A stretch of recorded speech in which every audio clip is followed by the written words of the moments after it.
اب صرف زبانی جمع خرچ سے ہم اللہ کے سامنے اب کوئی جواب دینے کے قابل نہیں. اب صرف زبانی مذمتوں سے ہم اپنے ذمہ داری سے عہدہ برا نہیں ہو سکتے. تمام مسلمان حکومتوں پر درجہ بدرجہ یہ جہاد فرض ہے. آنکھوں سے اپنے سامنے 55,000 سے زائد کلمہ توحید کے ماننے والوں کو ذبح ہوتے دیکھ کر بھی اگر ان پر جہاد فرض نہ ہو، اگر پھر ان کے اسلحہ کس کام کے، ان کی فوجیں کس کام کی، اگر وہ اپنے مسلمانوں کو اس ظلم و ستم سے نجات نہ دلا سکے.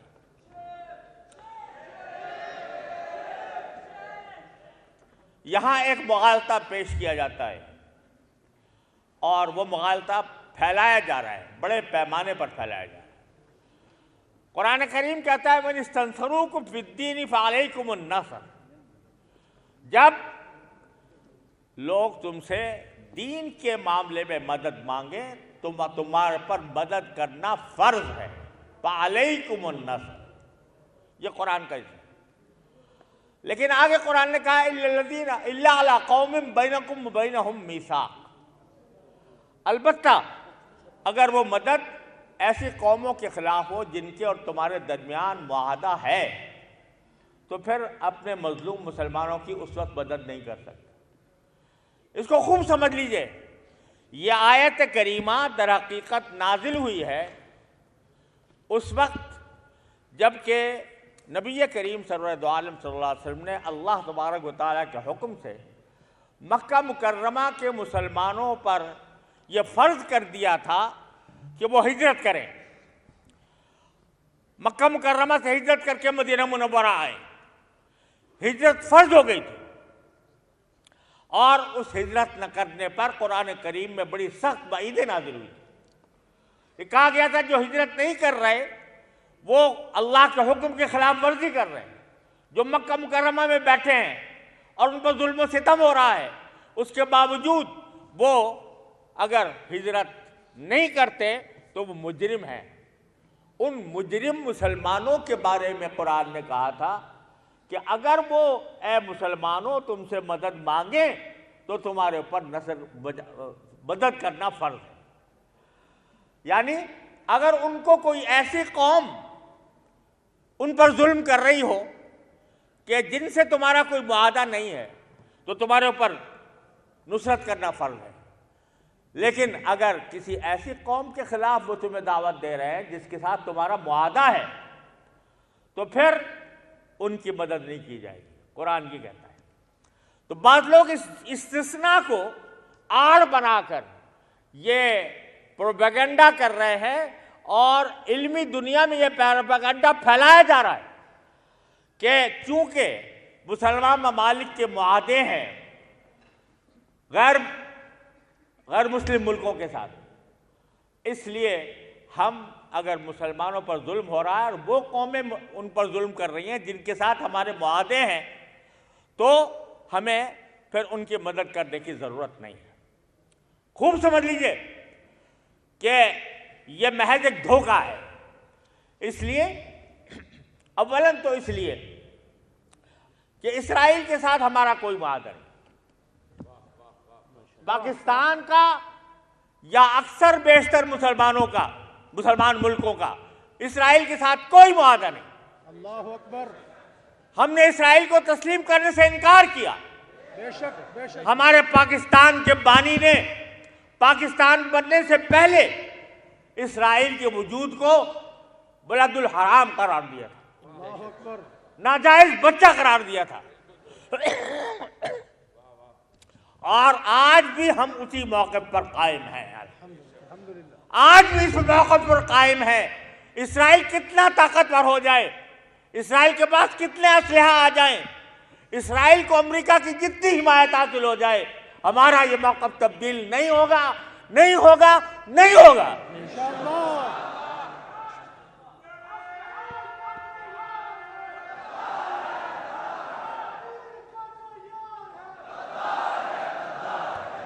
نعرہ تکبیر، نعرہ تکبیر. لہذا اول تو ہمارا اسرائیل سے کوئی معاہدہ نہیں، اور جب اسرائیل سے معاہدہ نہیں ہے اس نے سارے معاہدات توڑ کر اس وقت ہمارے بچوں کو وہ قتل کرنے پر آمادہ ہے، اور یہ چاہتا ہے جان بوجھ کر نسل کشی کا اور قتل عام کا اقدام کر رہا ہے۔ امریکہ کا وزیر خارجہ، اس سے لوگوں نے پوچھا کہ آپ اسرائیل کی حمایت کرتے ہو جبکہ وہ ہزارہا انسانوں کو قتل عام کا مرتکب ہو چکا ہے، تو کہتا ہے کہ چاہے وہ ساری مسلمانوں کو قتل عام کر دے ہم اس کا ساتھ نہیں چھوڑیں گے۔ یہ اعلان برملا اس نے کیا ہے، وزیر خارجہ نے برملا یہ اعلان کیا ہے۔ لعنت ہو اس اعلان پر، لعنت ہو اس اعلان پر۔ نعرہ تکبیر! امریکہ کا جو یار ہے، امریکہ کا جو یار ہے، سبیلنا سبیلنا، طریقنا طریقنا، نعرہ تکبیر! وہ کہتا ہے ہم اسرائیل کا ساتھ نہیں چھوڑ سکتے، ہم کہتے ہیں ہم فلسطین کا ساتھ نہیں چھوڑ سکتے۔ بے شک، نعرہ تکبیر! فلسطینیوں سے رشتہ کیا؟ ہماری گردن اڑا دو، ہمارے گھر تباہ کر دو، لیکن ہم فلسطین کی حمایت سے دستبردار نہیں ہو سکتے۔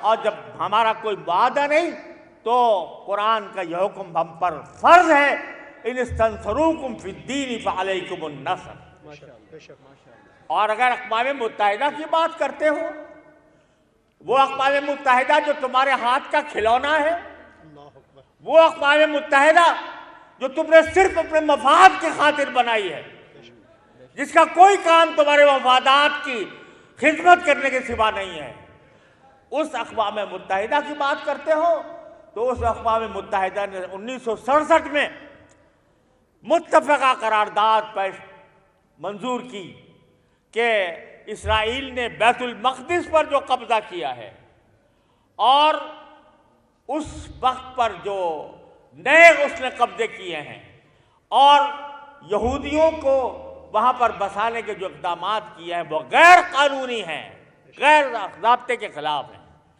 یہ اعلان تمہاری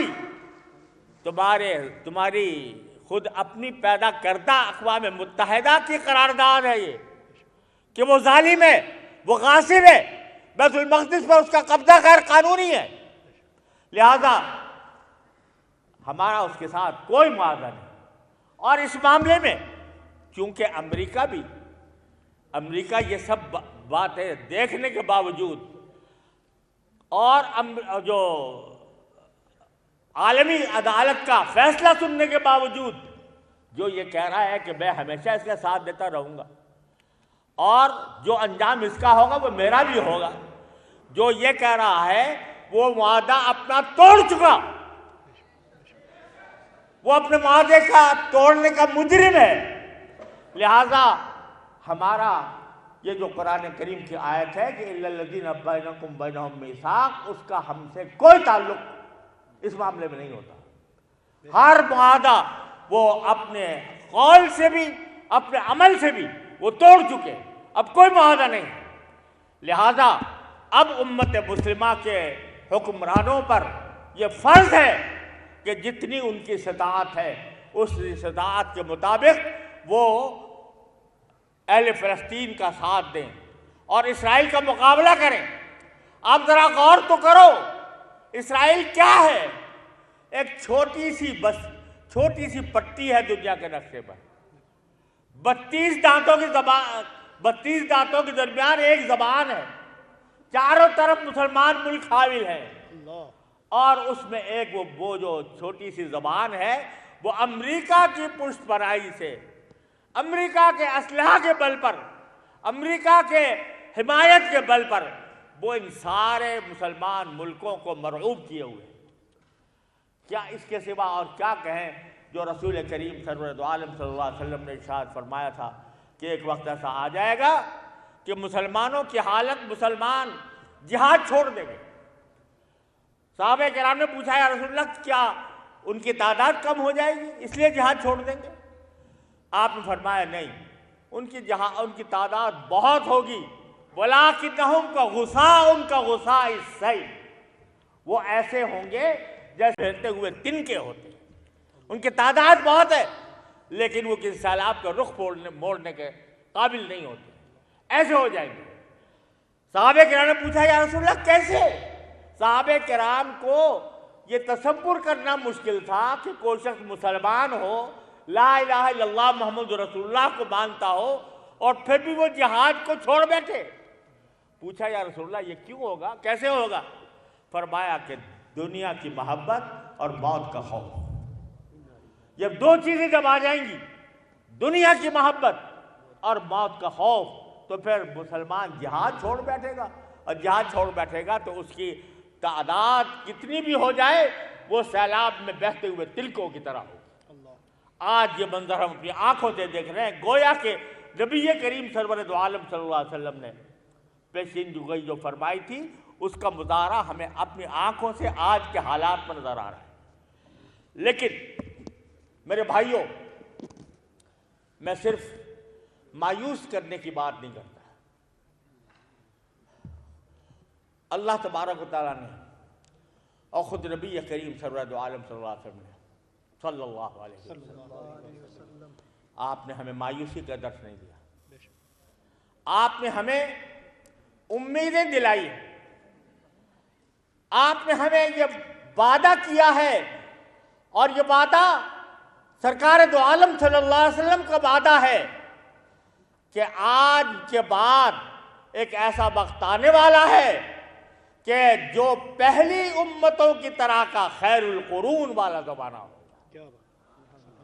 فرمایا مثل امتی کمثل البطر، میری امت کی مثال بارش کی سی ہے، لا یدرا اولہ خیر ام آخر، یہ پتہ نہیں چلتا کہ اس کا پہلا حصہ زیادہ بہتر تھا یا آخری والا حصہ زیادہ بہتر ہوگا۔ تو وہ وقت تو آنے والا ہے، آئے گا، ضرور آئے گا، اللہ کا وعدہ، اللہ کے رسول کا وعدہ، وہ وقت تو ضرور آئے گا جب خیر القرون کا دور لوٹے گا، جب پورے عالم پر اسلامی سربراہ ہوگا۔